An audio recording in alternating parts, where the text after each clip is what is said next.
out to the ball game. Take me out with the crowd. Buy me some peanuts and Cracker Jack. I don't care if I ever get back. Let's hear it. Root for the home team. If they don't win, it's a shame. But it's one who respect around and be all holding. Take me out to the ball game. Take me out with the crowd. Buy me some peanuts and Cracker Jack. Hi, folks. Talkin Baseball is back. Talking at you. Yes. This is season 8, episode 4. And today we're going to go through nicknames. That's the title of our show today. Is nicknames. We'll get around to that. But before we kick off the show, we have a couple new towns to add to our illustrious viewership. Welcome to Newbury and welcome to Plymouth. Thank you so much for joining. Today is April 20th, which for some of you is a holiday. If that's your proclivity, happy 420. And we'd like to thank our crew, Joe, Debbie, Dan, and Patrick today. This is getting to be a family affair at this point. We have more and more people helping us all the time. This is great. We have much wider spread now. We're trying to please all of New England, so we have to have a lot of help. The truck's out there giving us clues. Yes. Actually, April 20th is kind of an interesting day in Red Sox history. Yeah. 110 years ago today, the Red Sox played their first game in Fenway Park. Right. They beat the New York Highlanders 7-6 in 11 innings. Right. And 83 years ago today, Ted Williams got his first base hit in Yankee Stadium. So there's two memorable things that happened in our time. And I think some of the blue seats from 1912 are still at Fenway 110 years later.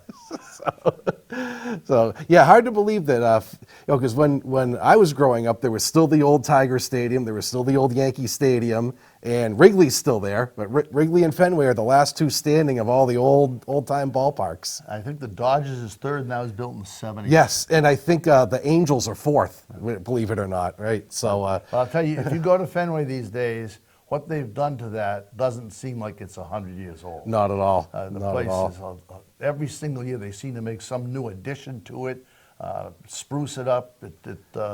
Things like the monster seats seem like they've been there forever. Well, they have a new concourse out in center field now, and the Nesson studio moved over there. And every year you go, there's some new wrinkle. And so if you go to a game, go early and take a walk around and look at all the new stuff that they've added. They let you in an hour and a half before the game, and that's still not enough time to catch up on everything in the park. They've improved the handicapped seating. Right. They've improved the number of concession stands and the variety of concession Oh, stands. right, yes. I remember the days when you could get a Stroh's Light and a hot dog and a pretzel, and that was about it. Before that, all I can remember is getting a Gansett that was watered down. Right. That was about it, and you couldn't drink it in the stands. Right. That's right. You had to keep it under the stands. That's right. And still to this day, they do not sell beer in the stands at Fenway. They don't have the beer hawkers. So the blue laws are still there all this time later. One thing's changed a little about Fenway. Maybe you can explain it because I'm not quite sure how it works. Fenway's gone to no cash. Right. And cashless sort of. Well, it's not quite cashless. What they've done is they don't take cash in transactions. They have 3 machines spread out through the main concourses, and you put your money in, and it gives you a card. It looks like a little ATM card, and it has the money on the card. And so when you go to concessions or the store or anything like that, you hand them the card, and they swipe the card, and it takes the money right off of the card. And a lot of places have done this. Gillette does this, the Boston Garden does this, and there are a lot of other businesses. If you've ever been Dunkin' Donuts does this. Dunkin' Donuts. If you've been to Dave & Buster's, Dave & Buster's is cashless now. They do the same thing, and it's sort of the way for the future. The florist from the town will not be happy. He can't go in and steal all the money after a holiday weekend with Ben Affleck. But I think. There are a lot of reasons they do it, and it does come down to convenience. And what I've heard is that they're hoping that eventually you can order from your seat, and you can do one of two things. You can plug right into the concession stand and pick up your order at the stand with no line and just bring it back to your seat. Or you can say, I'm in this seat, and they'll bring it to you. I think that's the way they're leaning, to either one of those options. And it does do away with people It does. So it becomes more mechanical. It does. It takes away jobs. It sure does, and it also takes away the safety factor of people lugging thousands of dollars in cash around, like a stand or a drawer or something like that. But you're right; it's the cashless wave of the future. Everything is doing that I right wonder now. how they handle the 50-50. That's a good question. I don't know. I've never entered it, so I couldn't tell you. No idea. So, well, we were talking about, back in the day when I got to know the park, I was 10 years old, and you'd hand me a $20 bill and say, go get us a couple hot dogs. Yeah. Now you hand the kid a card and say, go ahead and do it. Say, Daddy, you need $5. Right. Nowadays, yeah. The funny thing is, the kids will probably know exactly what to do right now because the kids are used to it. Kids don't carry cash anymore. So don't be scared by cashless. You can still bring in cash money. You just have to exchange it for the card on the way into the park. So. One thing we've learned that's going to be happening next year that we're both very excited about, baseball has gone to what they call a balanced schedule. Yes. That means that every team will play every other team every year. Finally. So here's exactly the way it's going to work. In your own division, you play 14 games, 7 at home and 7 away. So that totals 56 games. Then in the rest of the league, the other 10 teams, is that right? Right, the other 10. Teams, they play each of them one home and one away series. Right. So that's 60 games. So that's 156 games you play in your own league. 116 games Right. you play in your own league. Then you play 3 games against each of the 15 National League teams. Right. Half at home, half away. Right. That totals 161. And one team in the National League you're going to play 4 times. Right, yep, random. Probably it will be us playing Atlanta. Probably, because that's the way they always set up the I rivalry. know the Cubs and White Sox. Right, it'll be the Yankees, Mets, all those rivalries they've set up. So it totals 162, same number of games, but it doesn't favor one team that happens to get a better break in the schedule than Right. someone else does.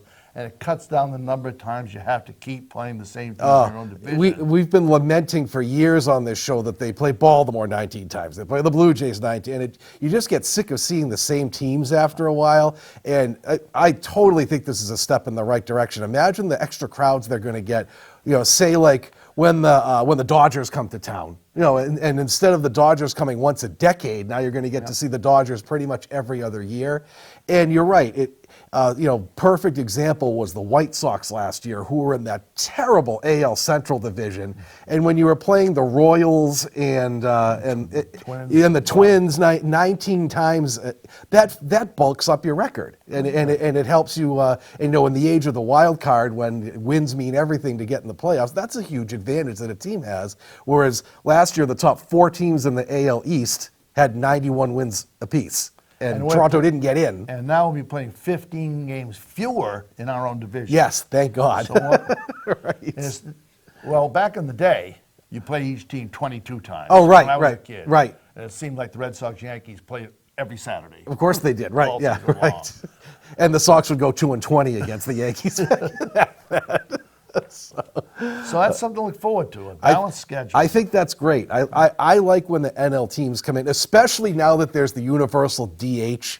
It's not that big a deal to switch leagues, And if you're traveling like we like to do, you can have many more chances to go see a team somewhere. I think I've said somewhere that my wife and I went to see the Red Sox play in every park in the country and Canada. Right. But we have to wait when the schedule came out and see where we were going to travel to because they played only once every 6 years away. Right. So we had to wait, I think, 12 years because they skipped Pittsburgh once finally Yes.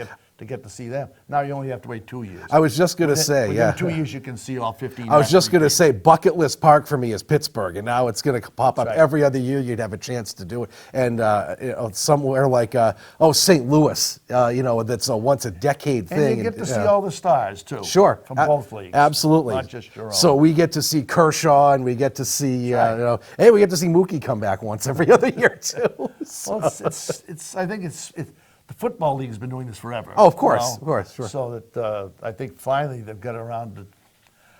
I don't know if it's going to cut down on travel, And it's really going to be a problem with rainouts. Yes, Because that's if right. you play a 3-game series in San Diego and one game gets rained out, Right. and you have to make a 1-day trip to San Diego. All the way to the West Coast, So that's I- going to be a problem. But maybe they'll have the extra built-in days off here and there to do that, or 162 can't get cut much. right, yeah, right. So, but I think this is a great. I mean, how many times we just got so sick of playing Baltimore 19 times a year? It just gets ridiculous after a while. So they're going to only play 2 home series and 2 away series. Right. So it'll be 3 and 4 and 3 and 4. 3 and 4, yeah, So right. the longest would be. Right. Would be that. So, yeah, I don't know eventually if they might incorporate some longer or shorter series in there, because sometimes they like to do those 2-game swings, Well, for they will with somewhere. Atlanta. Right, they always do the 2 with Atlanta, I'm sure. I yeah. understand that every single National League series, all 15, are 3 Or games. 3 games, good.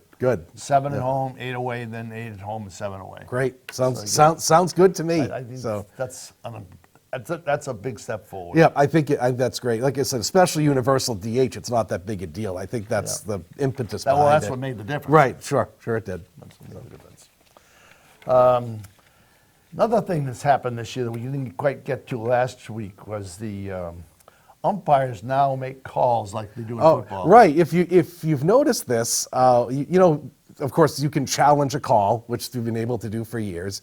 And in the past, everybody was sort of mystified. Oh, what are they challenging? It might be this, might be that. Now, just like in football or in hockey, which has been doing that forever, the umps will actually take a time and say, hey, the Cubs are challenging the play at first. That's right. And they go back, look at it, and they say, the runner was safe, and they go back to the game. Now, I'm all for this, because how many times did they sit there and no one knows what's going on? What call is this? What is this? What's The little going girl on? would come out with a box, Right. a thing, hold it, and the other Right. guys would put it in, and it was a long wait. Oh, of course. Oh, sure it was. a long wait Yeah. to do that. Going to New York for the neutral call, but I think that's great. It fills the fans in on what's going on, and they now started showing the replays up on the big board too. So a lot of the crazy play with Devers a few days ago was up on the board, and the whole park's going safe, safe, safe after he avoided the tag. So again, technology coming into the game to make it better, I think. Yeah. And it just makes it so it's everybody knows that the umpires aren't just inventing something. Right, right. That's oh, You gee. can't make homer calls as well. Right, right. Well, we know what Angel Hernandez is thinking from now on, so that'll be a plus. And they say that it's being challenged. Right. The call on the field is upheld. Is upheld, You know. and everybody cheers or boos, and they go from there. And the thing that if you're watching at home, the technology is there that you pretty much know what the call is going to be. But if you're there in the stands, That's right. you'd have no idea what was going on. And I remember several times being at a game, and they bring the kid. What the heck is he? What are they looking at? What's going on here? Now you know. So, again, another plus for this season. I always like to plug new books when they come out. And this book has just been released, Candy Cummings. I have a special affinity for Candy Cummings because he comes from my hometown and is buried in my hometown of Ware, Massachusetts. Candy Cummings, in mythology at least, invented the curveball. That's how the legend goes. We don't know how true it is, but he was the first one supposedly to throw a Used the curveball. curveball. He was 5'9" and he weighed 120 pounds. He several times pitched both ends of a doubleheader. Right. And he moved from Ware when he was a child to Brooklyn. And he used to practice throwing clamshells Yes, very- across the Harlem River. Right. And noticed that when he threw them, they would curve. And from that, figured out if you spun your wrist, you snap your wrist, in such a way, you can make a ball curve. And so he revolutionized the sport when it was still in its infancy. Right. This is the 1880s we're talking about, That's that Candy Cummings pitched. And like you said, back then it was 50 starts a year, 50 complete games a year. That's right. That's the way He things pitched were then. 450 innings one year. Right, which is absurd But now. he didn't strike many people out Well, because it was a different game. Of course it was. But right. he also went on to become a president of one of the early leagues. Right. And if you want to read something about, if you like pre-professional baseball as we know it now, Right. baseball in its infancy, this book is beautifully written and a lot of pictures of it, including his gravestone in Ware, Right Massachusetts. in Ware, Massachusetts. And I've been to see it more than 3 or 4 times. So His real name was Arthur. They called him Candy, and I found why they do that. In his day, candy meant good. This guy is candy. that's cool. That's really This cool. guy is candy. Huh. Wow. We'll have to bring that back. I think that's we should start calling. Every generation has its new words for good. I Oh, mean, right. so this guy is dynamite. Oh, so we You can. know, How about you know. like so? If so, nowadays it would be like Candy Kershaw would be would be the perfect nickname for him, right? Yeah. I think that's really interesting. That's cool. I didn't know that about Candy, but I personally I love all those stories about the baseball when it was first starting out and all the different rules they had, and traveling from town to town. They traveled by stagecoach a lot. I mean, when you go way back, they had a horse and buggy that brought the whole team in, and they'd come into the center of town. Hi, we're the Boston blah blah blah, and we'd like to take on your local team, and they'd all go to the ball field and they'd play at the local field. This was even pre railroad at this point for a lot of the country. It was trolleys they were on. Right, trolleys, right. But it's still baseball. It sure is. And it's interesting to see how it's morphed into what it is today. Right. But Candy Cummings invented a curveball. A curveball. So. Okay, it's time for a trivia question. Oh, Now, yes. as we've been doing for Oh, boy. getting to the show, Yeah. we started out asking a trivia question to the audience. But since we're not live, it's difficult for them to call in and answer. And so we changed that to Stump Jason. Stump me. Stump Jason. Try to come up with some question that see if he can test his knowledge. Get the brain cells percolating Okay. over here. So here's let's the see. question for today. Okay. Which Red Sox manager in their history has the most wins? Okay. I have it. Percolate I on think that. I have it down to either or. I think it's one or the other. So we'll get back see. to that. All right. All right, and we'll give the answer right after we go through the next segment of our show called Fenway Memories. Fenway Memories. Yeah, we've been doing this for a while, and we like to stress to go to games because you never know what you're going to see at the park. We've been to things at Fenway that have never happened before in baseball history. So you never know what you're going to run into, and it could be good, it could be bad, it could be just some oddball thing. I saw Freddie Patek, who was 5'5", hit 3 home runs in a game against the Red Sox. I think he had 10 in his career. Right. And I saw Roger Clemens strike out 20 in a game. Right. So you never know. what You never know what you're going to see. So, so do you want to start with yours, or should I do mine? Do yours first. Okay. So mine actually has to do with an opposing player, and we were here for this and witnessed it in 2010. Should have had a picture for this. I didn't think to bring a picture, but July 16th, 2010, which is the birth date of our illustrious producer Deb Lincoln. They were playing the Texas Rangers, and the Rangers had a catcher named Benji Molina, if you remember this guy. Now, he's the brother of Yadier Molina, who will be in the Hall of Fame as soon as he retires. Benji was not quite as agile as Yadi. Benji was built like a fire hydrant. He was about 5'10" and probably about 250, 260. He was this stocky guy and well known as the slowest player in baseball, the slowest runner of the decade in baseball. He'd hit the ball and kind of chug down to first, and he'd kind of try to get out of his own way as he was running. However, and he was 35 at this point, it was the last year of his career. He retired after the Texas Rangers year. However, on this particular date, July 16th, 2010, Benji Molina hit for the cycle against the Red Sox. I remember that. Now, the first at bat gets a clean single up the middle. Second at bat hits a ball to right field that J.D. drew shanks on, goes off the tip of his glove and goes for a double. Molina kind of chugs into second and barely beats out a double. The third time up, he hits a grand slam to dead center. So all he needs is the triple. And of course, the entire crowd is, because the Sox are way behind at this point. We didn't care. And we're all thinking, there's no way he's going to get a triple. This is Benji Molina. There's no way he is going to get a triple for the cycle. Sure as heck, he hits a ball out to dead center field. Now, see if you remember these names. Now, the guy who threw the pitch for the Red Sox was Fernando Cabrera. The only game he pitched for the Red Sox that year. The The- Fernando Cabrera. Last game of his career, only Red Sox game. And he hit the ball at the center field where Eric Patterson tried to make a play on the ball, who I don't remember him either. I had no idea he played for the Red Sox. Eric Patterson. No idea. I think that was the year Ellsbury was hurt, so they were trying to shuffle in other center fielders, if I remember right. But the ball goes to center field, and it clanks off Patterson's glove and rolls all the way back to the bullpen wall. And everyone in the crowd starts cheering because Molina is chugging his way around first, heading towards second.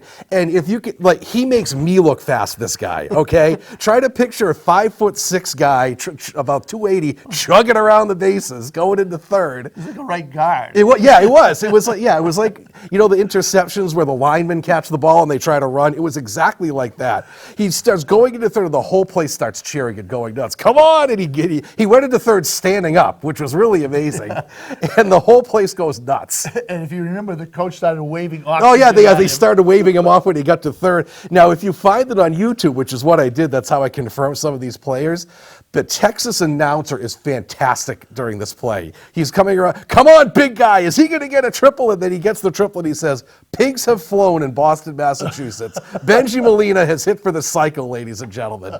And I was there to witness that. And even though the Sox lost the game, it was kind of cool to witness that. I'd never seen a cycle before, let alone Benji Molina, a 35-year-old catcher, hitting a triple for the cycle. So that was my great Fenway memory. So even, like we said, it doesn't have to be a Red Sox thing. It can be something on the other team that happens. And, you know, you're upset that they lost the game, but in retrospect, it's pretty cool that you got to see a cycle. And of all people, it was Benji Molina. So I think they still talk about that for the unlikeliest cycle in baseball history. So check it out on YouTube. It's the announcers are fantastic with that play. Well, mine goes way back. Our family, between us, have caught 11 game balls. I've caught 9. Debbie and Jacob each got 1. The first ball I ever caught was in 1965. This ball right here. It's coming up. There it is. It was a rainy April day in 1965, and if you remember, 65 came before 67. So because of that, the crowd was, let's say, meager. Sparse. Yeah. And it was raining. So I remember I had my London fog coat on, and I, in the old days, used to never sit in the seat. I'd travel around from section to section to section, see the game in different perspectives. You still do that sometimes. So I was over in section 25, I think, and there's very few people around me. Kardia Stremski came up and hit a foul fly over about 10 feet from me. There was nobody else around, and I went over and picked it up. So I've had this ball 39 years. So 65 is 65, 35. So 60, 57 years. 57 years. Okay. Yeah, crazy. 57 years. Yeah, 57 years. And in 1992, the 67 Red Sox held a reunion over at Neshoba High School. And I got this ball signed by Kardia Stremski at the time. And he's looking at it and said, pitched by Stu Miller. And they all the team started giving him grief because Stu Miller was so small, he got blown off the mound once at Candlestick Park. That's right, that's right. So I had this all this time, and I just finally, when we got enough of these, I said, I need to put these in a little case. So I found a plastic case, and it was putting up on the wall, and all the balls in it, and I happened to hit this one by mistake, and it fell out and landed on the ground. And my Dalmatian clincher grabbed it and chewed it until I could get away from her. So the Stremski said you can see a couple of places where he signed it a little bit, but not by very much. Has been replaced by canine teeth marks. So Yaz got chewed up a little bit. Right. But this was the first ball of all the ones we caught. I remember that. You have a magazine of that, too. The whole concept of catching a baseball at a park is a little silly. I've seen men in suits dive for balls and rip their pants. Ruin the $500 suit to get a $5 ball. Oh, absolutely. Or when they catch them, you'd think they just won. Oh, the celebration. Yeah. And everybody cheers. Oh, yes. It's like the fruits of victory when they catch it and everyone goes nuts. It's like the brass ring in a merry-go-round. Right. You know?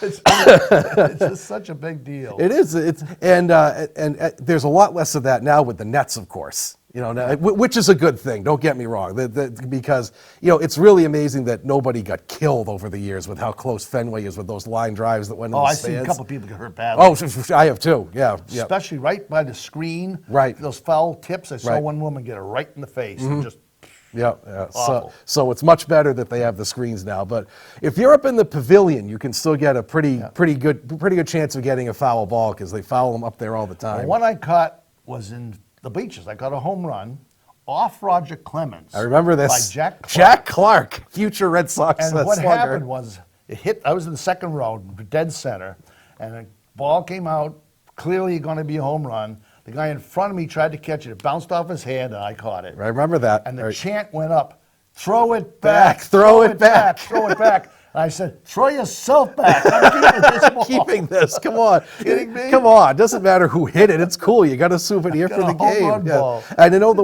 one I caught was a foul ball. See, you caught a homer. That's really cool. that's That's right. much harder. I just caught a foul ball down the third base. And we were walking actually. I just happened to be right in the walkway. It went right to It me. went off the radio booth. Right, went And right up. bounced right to bounced you. right to me, and some guy tackled me from behind and tried to get it from me. It almost turned into something not for PGTV for a minute. But it's just kind of fun to watch people go It is. out of their minds when they catch him. Oh They yeah, don't catch 'em. and if it's a guy with a woman, she'll give him a big kiss and everything, and then Or just some guy wave doesn't and want to cheer. turn and give it to a kid, and everybody goes, Oh, "Oh, hey, the kid! Hey, give it to the kid! All right." what a guy! What a guy!" So it's kind of, I don't know. I mean, that doesn't happen in football or basketball. Hockey, it happens. You get an occasional hockey puck, but nothing like baseball. Once in a great while, after a guy scores a touchdown, he jumps up in the stands. Yeah, and gives- right. He does a little celebration, but that's about he it. gives it to somebody or other. So that's pretty cool. And I remember you got a magazine from that too, and you had them all sign the front of the magazine Yeah. from 1967. 67. Right. It was the Boston Herald. Right. Yeah. It got 28 signatures from Yeah, that. because I think two were dead at that point. I think, right? And you didn't get Four. all four of them. Yeah. Or Joe Foy was dead. Tony Conigliaro. Well, yeah, Tony. Ken Yeah. Brett. Yeah. Jerry Adair. Oh, that's right, Jerry Those Adair. four That's were right. But you got everybody else other than everyone. those four. Yeah. Yeah. It's really cool. It's this big picture of a red sock on the front page, and It just says and champs It just says on it. champs, and and has all the autographs. It's very. Yeah, I'm sure you can probably find it online. Yeah. So. Okay.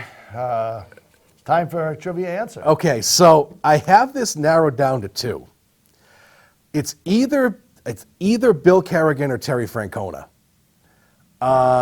So I am going to say it's Bill Kerrigan. I stumped Is it Terry Francona? you. It's Joe Cronin. Is it really? It's Joe Cronin. Joe Cronin, Wow. right. This is it really? Oh, I got stumped. This Wow. is- oh. There's Joe right there. Wow. He coached them. He was the man. He was all there a through the long 40s, time. And the 40s teams were all good. That's true. That's Joe true. Cronin, he has the most. Terry Francona's second. Tito's second. Kerrigan was only a 4-year manager. Right. Back Yep. in the Tito was there for a long Well, time. Oh, you stumped me oh, on celebration. one. Yeah, look at that. Hallelujah. Pop the champagne. I got stumped. Well, I know. Ken Jennings even lost once. Well, I know Cronin was forever as a player too. Player with manager. the player with the Sox forever. He was the player Yeah. manager. Right. Yep. So I had to go back. So pigs fly. I got one wrong. Pigs are flying in Lunenburg today. So- Well, I had to go back to the 40s before I was born. Right. To be able to stop you. That's great. So speaking of the old time players, we're sort of going to get into the main theme of the show here, which is a lot of fun, and I think everybody can kind of get something out of this. Back in the day, it's not so much today. There are some, but especially back in the early days of baseball, a lot of the players had these really great nicknames back in the day. Now, if you look up all the old-time players, and they get quite original with them, and he's going to present this book here. When I was 8 years old, my dad bought me this book. I had just started to get interested in baseball. I memorized it, literally memorized it. And it began with the All-Star team up to that point, the second All-Star team up to that point, all kinds of interesting things that had happened up to that point. Philadelphia clubs finished last 34 times. Right, The right. Hall of Shame. And pictures of things and stats and everything. But I came to one page. Yeah. And it's amazing how some things in there have changed over the year. Oh, here we This go. this Yes. page here. It said, Baseball Who's Who, a quiz on nicknames. Oh, And I started thinking, nicknames. Baseball has a lot of nicknames. it sure does. You know, in football, there's a few guys that Right. do, and in the other sports, a few that do, usually the stars. Right. But baseball is loaded with nicknames, partly because they were made up by sports writers. Sure. Oh, yeah. Back in the day, the goal was to sell newspapers. Right. So all the sports writers to sell newspapers came up with these really great nicknames for all the players that they were writing about. And some of them people caught on to. Some of them became so well known, and I'll get to this in a while, that nobody knows what their real name is. Oh, of course. Oh, for sure. But there For were sure. some names like, for instance, the Peerless Leader, the Duke of Tralee, the Flying Dutchman. Oh, that's Lajoie, right? No. No, who's The flying? Arkansas Traveler. You know, nobody ever said, "Come on, Arkansas Yeah, Traveler." come on, Travis. Right. It was just something that the sports writers made up. Right. So I thought it'd be kind of fun to give Jake and our audience here especially A nickname quiz. a nickname quiz. We'll start with the Red Sox. Oh, jeez. See how well you can do with Oh this. my God! Here we go. Just tell me- Maybe we can make up for missing the first and one. all of these names, with maybe one or two exceptions, were what people would call them Right. when they saw him coming. up. Sure, sure. Or refer to him when they're talking about Right. him. So play along at home with this So one, Red see Sox how, see how you fans. can do with this. All right. Okay. Okay. First one, the Flying Hawaiian. Oh, that's Victorino, Why do they call him that? because he's from Hawaii. There you go. He was a Okay. fast guy from Hawaii. The Gerbil. Oh, Zimmer. I wish you had a picture of this. Zimmer used to chew the tobacco, and he had these big cheeks. Well, he looked like a gerbil. And do you remember who gave him that name? Oh, probably Bill Lee, right? Absolutely, Yeah, right. Bill Lee. Yeah. Psycho. Oh, Steve Lyons. Yes, I have a picture of us with Steve Lyons at the playoff game last year, and known as Psycho because he kind of was actually. He was, as we've talked about before, he's best known for taking his pants down during a game. That's his claim to fame. That was so. a great, awesome moment. He also, though, we used to have season tickets for a year in the bleachers when he was playing center field Yeah. in the mid-'80s. Right. And he would always wiggle his butt cheeks to Yes. the girls. He'd bend over and he'd give this little wiggle to all the girls. Woo! Yeah, he's Psycho. And he didn't mind the name. No, liked it. no, he loved it. He Liked he it. played up to it. When we ran into him, we talked to him about all those years in the mid '80s, and he remembered it like yesterday. He right. remembered all the guys out there yelling in the bleachers and Right. and all the great times we had out there. Oh yeah, he loved it. El Guapo. Oh, Rich Garces. Speaking of people who you never think is a professional athlete, oh my God, Rich Garces was he was from Mexico, I believe, and he was quite hefty. He was. But you know what El Guapo means? It doesn't mean the brave or the handsome. The handsome. The handsome, the yeah. beautiful one. So, kind of an irony nickname. But people forget he was a really good Oh, he pitcher was for. great. He had a He good was great. stretch when Yeah, he was. he was great. He was one of those middle relief guys who'd come in for a couple innings and shut him and down. people would call him Guapo! Guapo's And the coming in. crowd would go nuts when he came in. He was sort of a folk hero for a couple of years. Here was one of my favorite ones. Yeah. Who's the monster? Oh, Dick Raditz. Dick Raditz. Yes, Dick Raditz. Great. The first huge Sox closer. Yes. Oh, he came up in the early 60s before the Sox went anywhere. Right, 63 and 64 and 5 were his great years. Right. And people would hope the starting pitcher would get knocked out. So he would come in, right? And he wasn't a one-inning pitcher. He once pitched 8 2/3 innings Right. against the Yankees. Oh, yeah. The old-time closers would come in, and even with a lead, they'd pitch the last 3-4 innings of the game. He was, Yeah, He sure. was 6'5", about 280, and he threw sidearm, and he threw hard. And he was a big drinker, so he was not always in the right mind when he was throwing. But he wasn't wild. No. He would just come in there. This is a stat, and you can look this one up. He faced Mickey Mantle 51 times and struck him out 47. That's amazing. Imagine that. That's incredible. Struck out Mickey Mantle 47 That's on incredible. 51 times. That's incredible. He went on to be an announcer for a while. Sure he was, For sure. a little And he was, while. yep.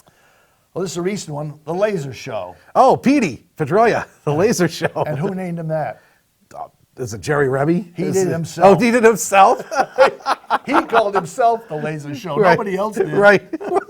Well, you know what's really fun? That was what I was going to bring up as one of the odd ones is that, You never know where nicknames are going to come from. Now, if you remember in the playoffs, I think it was 2013 or 14, Joe Buck gets on the air and talks about how Pedroia's nickname is like El Caballito or El Caballero. It was Spanish for little horse or little pony or something like that. Yeah. And everyone in New England's going, what the hell are you talking about? They don't call him that. We've never heard of that in our lives. So either Joe Buck got some bad info, or what I think more likely is, little horse, I on PGTV, all I'm going to say is that there's a certain saying that has a horse in it. And I think it was related to that, and the Spanish people called him that because of a certain. I won't go there. Well, either that or somebody intentionally gave us the wrong. Gave us the wrong info. Yeah, Sorry. because we just look. Remember, we all looked at each other like, "What the hell was?" No, we've never heard of that. No one in New England calls him that. Pudge. Oh, Carlton Fisk, and later Pudge Rodriguez. That's right. For the Hall of Fame catcher named after Pudge Carlton Fisk. Why was Pudge Fisk called that? Because he was heavy when he was a kid, Yes. I think, if I remember right. Yep, that's right. Yeah. That's right. The Little Professor. Oh, is that Don DiMaggio? Don Yeah, DiMaggio. yeah. And why did they call him that?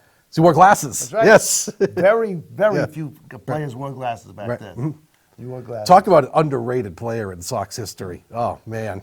Yeah, there's a little phrase, he's better than his brother Joe, little Don DiMaggio. Right. Yeah. I used to love to watch him play.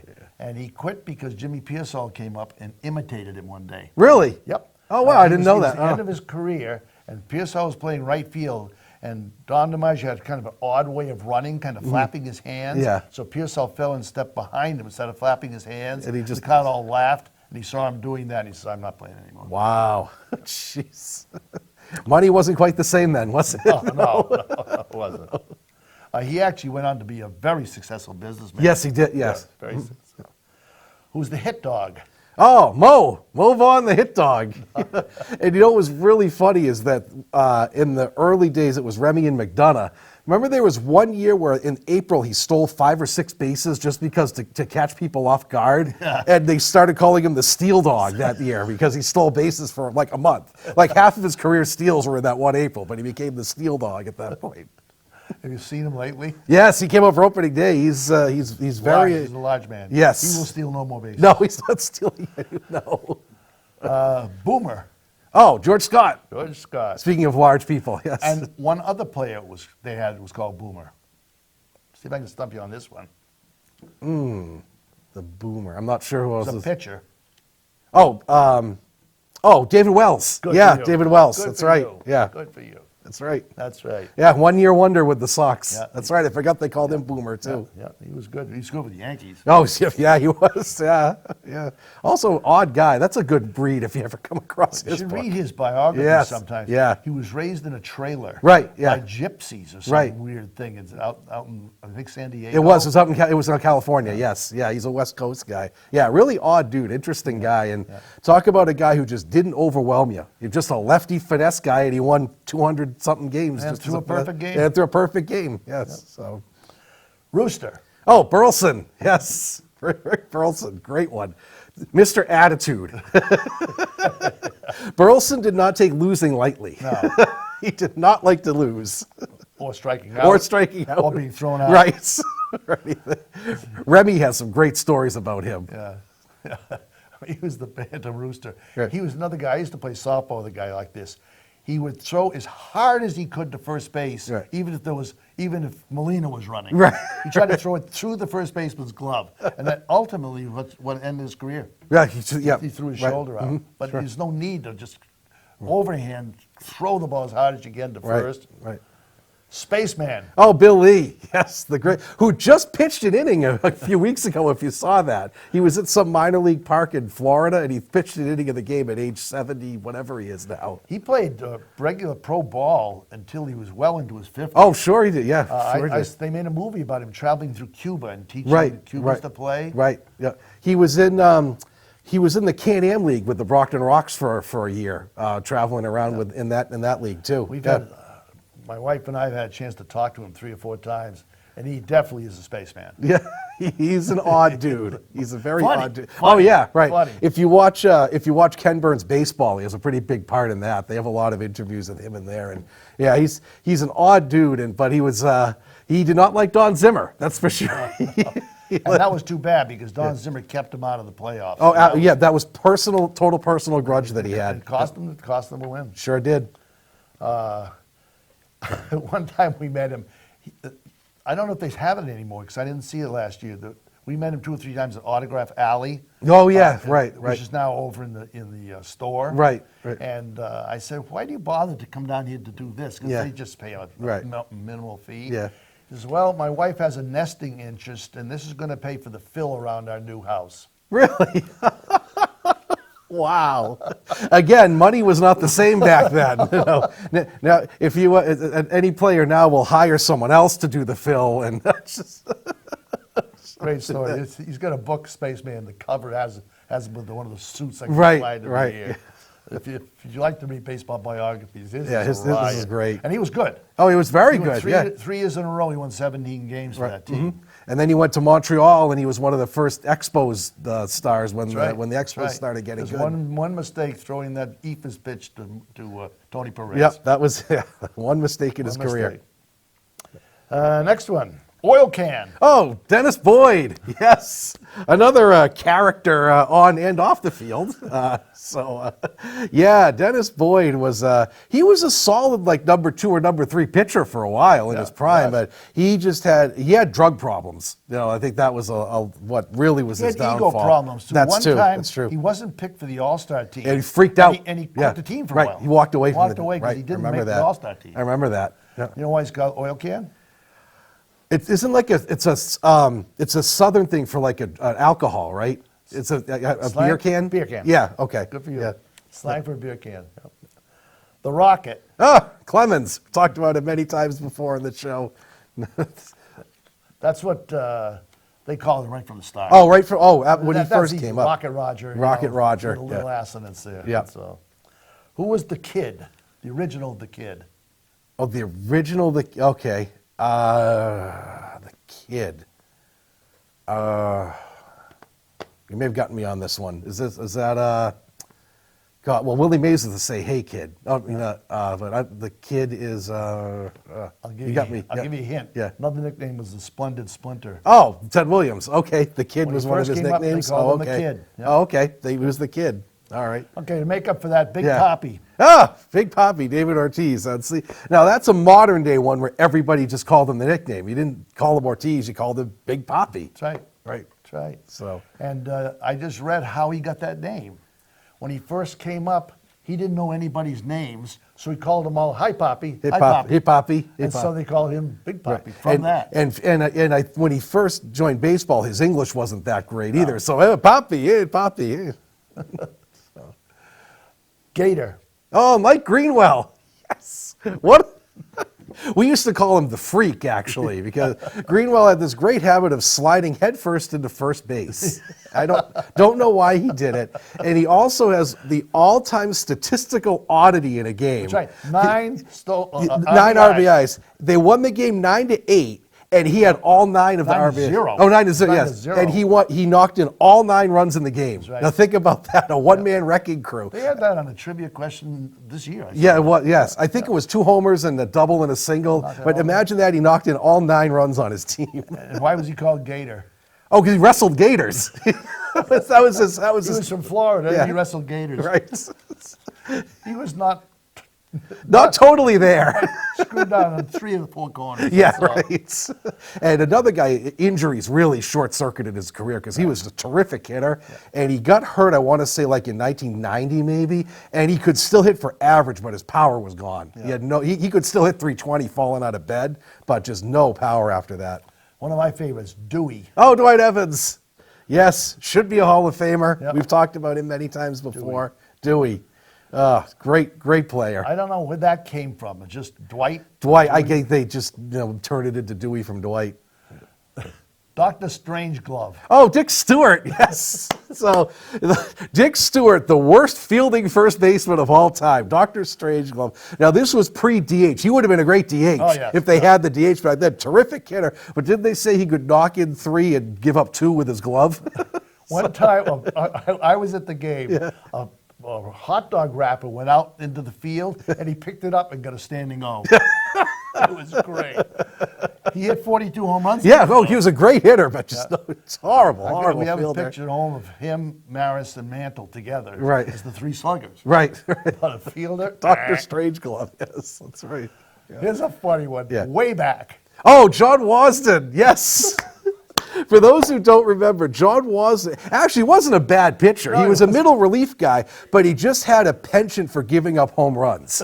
So, and it was Jerry Trupiano used to call the games on the radio, and his call was always with a home run. It's back. It's way back. Yeah. So way back Wasden, because he would give up homers during the game. And when we were in the bleachers, we bet on how many batters till he gave them way back. Oh, right. Yeah, right. It would a 6, 2. He's going to do it next batter. And the thing is, he was a decent pitcher other than that. He would just, every appearance, he'd give up 1 home run. That was it. Way back. That's one of my favorite Way ones. back Wasden. The Steamer. Oh, Bob Stanley. Oh, talk about an underrated guy. Whole career with the Red Sox. And actually, I just looked this up. 9 out of 10 years, he pitched over 100 innings out of the bullpen. And the year he missed was 81. That was the strike year. Right. And he had a great year in 85, and in 86, he just kind of hit a wall. I think all those innings finally caught up with him in 86, and he was never the same after that. But from about 77 to 85, he was, come out of the bullpen and throw 2-3 innings at a time. He was really Until underrated. Wakefield broke it, he had the longest streak of years pitched with the Red Sox. Yes, he did. He did. Yep. And no one but the Red Sox. Only the Red Sox. Yep. The Caveman. Oh, Johnny Damon. If you remember, was it the 03 team? I think it was. Yeah. The idiots. They prided themselves on growing out their hair and their beards and everything. And Damon grew out long hair and this big scruffy beard, and they called him the Caveman because at the time, remember, that was when the Geico Caveman ads were big, and he looked like one of the Geico Cavemen. So and then he got traded to the Yankees. And he had to shave it all off when he got traded to the Yankees. That's right, because the Yankees have the no facial hair, so he had to go corporate after that. So. It looked really funny. It looked and like he didn't do guy. very well. No, he looked like the same guy afterwards. Here's one that wasn't around long, but I like the name, the Mayor. Sean Casey. Right. Yes, Sean Casey, who's now on the MLB Network, actually. Yep. And I know that he got that name because he was supposedly the nicest guy in baseball. Yep. Everybody would go talk to him, and he was just this super cool guy and totally gregarious with everyone. Although there is funny clip on YouTube, speaking of Benji Molina, Sean Casey was the slowest runner of his day. And there's a play of him, if you can find it on YouTube, he got a hit to right field and he got thrown out at first. Well, he didn't run. Yeah, he didn't run. He didn't run. So the right fielder just threw it to first, and he got thrown out at first base. He thought it was either foul or caught, so he took about 2 steps, and the play's going on, and he suddenly realizes it, and they played it especially when he was broadcasting. Oh, they played it all the time just to hassle him. Just to hassle him. That's right. Flash. Oh, Tom Gordon, who actually this weekend started in on his broadcasts on WEI. Did he? Yes, he's in the booth with Castiglione. His son is playing for was playing for the Twins. And so he got to announce a Red Sox game while his son was playing for the Twins. He was pretty good, actually. Yeah. He was pretty good. He had one great year. Yeah. And Stephen King wrote a book about it. Yes, he did, and then he got hurt. I mean, Flash Gordon was a comic strip character back in the 30s. Right. So, Yeah. Hindu. Oh, Dave Henderson. Oh, R.I.P.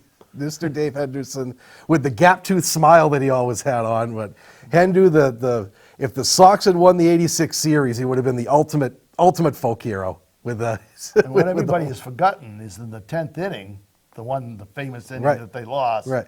With the with error the, by Buckner, right. He hit a home run. Yeah, he hit the home run that put him ahead. Second run from Boggs and Barrett. Right. So they're ahead, but he had hit that home run too. Henderson would have the clutch homer in 2 straight series. Okay, I got half a dozen nicknames from back in my era. See what I can do with these. Okay. Double X. Oh, Jimmy Fox. Yes, right? Great. Yes. That was obvious. Two Right. X's. Yeah, right. Supposedly the strongest man ever to play ball. Yes, yep. And, he's- alcohol derailed his career, That's right. supposedly. Yeah. The League of Their Own. Right. Yes, Tom Hanks' character is based on Jimmy Fox. That's right. Here's one that Mom missed. Needle Nose. Is that Johnny Pesky? Yes. Yeah. Okay. Good for you. All right. Good for you. Yeah. I don't know why. It's, Ted Williams called him that. Is that what it was? Nobody else did but Ted Yeah. Williams. Well, Ted Williams. we love Johnny Pesky. Made fun of the guys he liked Oh, so yeah, he's hassled them. because he Yeah. had a needle nose. Yeah, they hassle him. That's all it is. Junior. No, so not Ken Griffey Jr. Obviously. Junior, shortstop for the Sox in the 40s and 50s. Would have been their shortstop then. You mean I finally got you? Is it Vern Stevens? That's the Yes. shortstop. I was just trying to think of who the shortstop was then. I didn't know they called him Junior. Junior Stevens. Yeah. Really? I didn't know. I just knew he was the shortstop then. His name was Vern, and nobody ever Yeah, called him that. Vern Stevens. Yeah. Zeke. Oh, well, there were two guys. Was it Zarilla? Yes. Zeke Yep. Zarilla? Yeah. Zeke Zarilla. Yeah. Yep. Right. Good. How about this one? This guy used to come to Fitchburg and get drunk and then go back to Boston and pitch. Old folks. Old folks. I don't know that one. Ellis Kinder. Really? That's what they called them? Old Old folks? folks. Oh, wow. Old That's folks. cool. I didn't know that one. How about the Golden Greek? Oh, Harry Aganis. Oh, Harry God, Aganis. so sad. Great. Yes. Still, Aganis Arena is named for him. That's right. That's right. So, I thought I'd share a couple of my favorite ones. I just have two that I thought I'd share. My favorite modern day one is the big unit for Randy Johnson.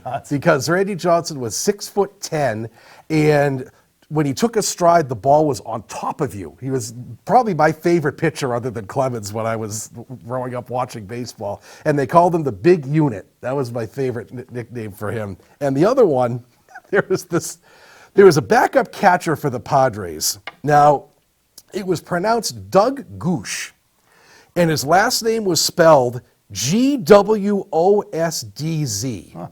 They called him iChart because his last name had every possible consonant thrown in there. Pronounced Goosh, but it's Gwosdz if you look at it. Polish. I grew up in a Polish town. Right, so that's my all-time favorite nickname is iChart for Doug Goosh.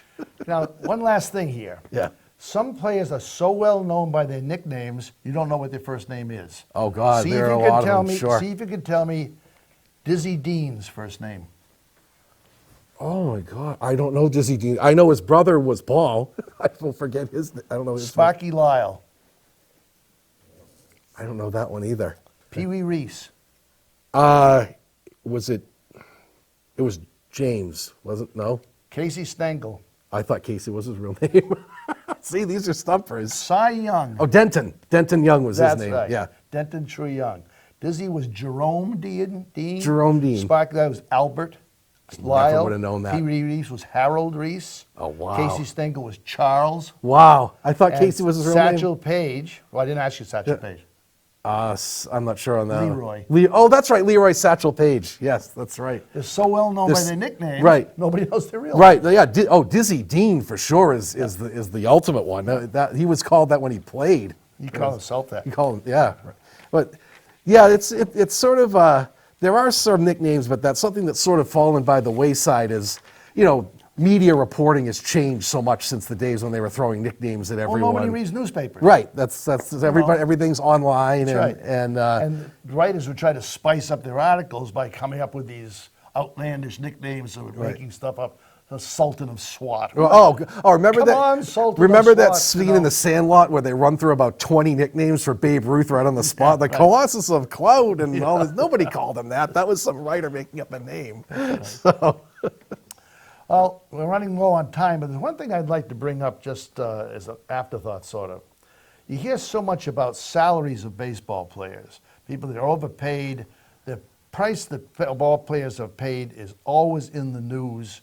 So I did a little research. The minimum wage in Major League Baseball right now is $700,000. The minimum wage in the National Football League is $705,000. The minimum wage in National Hockey League is $750,000, and the minimum wage in the NBA is $925,000. Baseball has the lowest minimum wage of the 4 sports. Per game. Now, Yep, per figure game. it.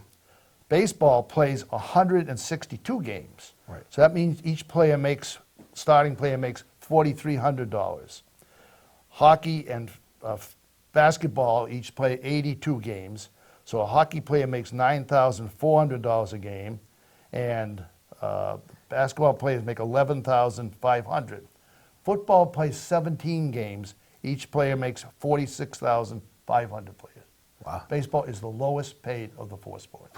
Lowest But paid all per you hear game. about is the handful Oh, that make millions. Right. But you look down any team's roster, and at least half of them Oh. aren't much over The minimum top wage. 2 or 3 guys make a lot of money, and the rest of the team makes minimum wage Right. or in the 1 to 2 million Right. ballpark. But they never complain about the hockey players. They're overpaid. No, it's baseball. I don't know why that's the case. And I've always pointed out whenever somebody says, "Oh, the players are overpaid," well, guess what?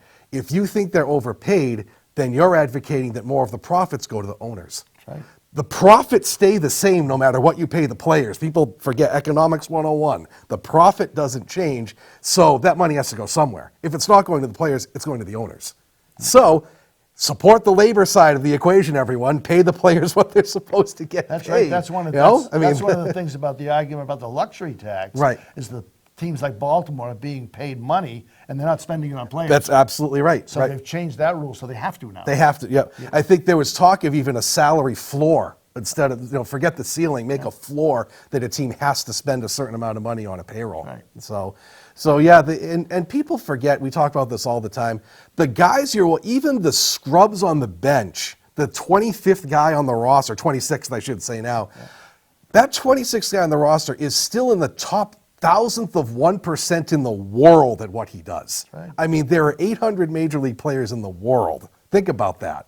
And so, yeah, you've earned your money at that point. And it's the same, any other profession, the top 1,000th of 1% is going to be well paid. And That's the how it average is. lifespan of a baseball player is 4.5 years. Right.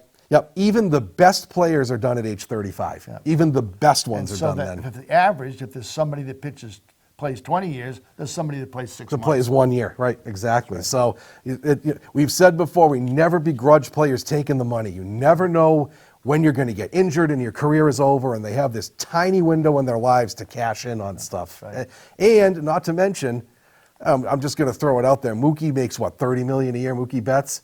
I bet the Dodgers get double that back in revenue because of him. Sure. With jerseys and selling tickets. So the players are worth the money that they get paid. They are worth it. The teams get them. It's an investment. As we said, it's a business. It's investing in a player and you get the money back. So I mean, nobody complains about a guy who wins the Masters and makes $2.5 million. Right. They all applaud him. Right. cheer, Yeah. so. Yeah. No, nobody complains that It's just the salaries are so much in the news. in Yeah, and I baseball. don't know why it's so particular to baseball. I mean, nobody complains about Tom Hanks making $20 million a movie. He's the same thing. He's an entertainer. Nobody complains about that.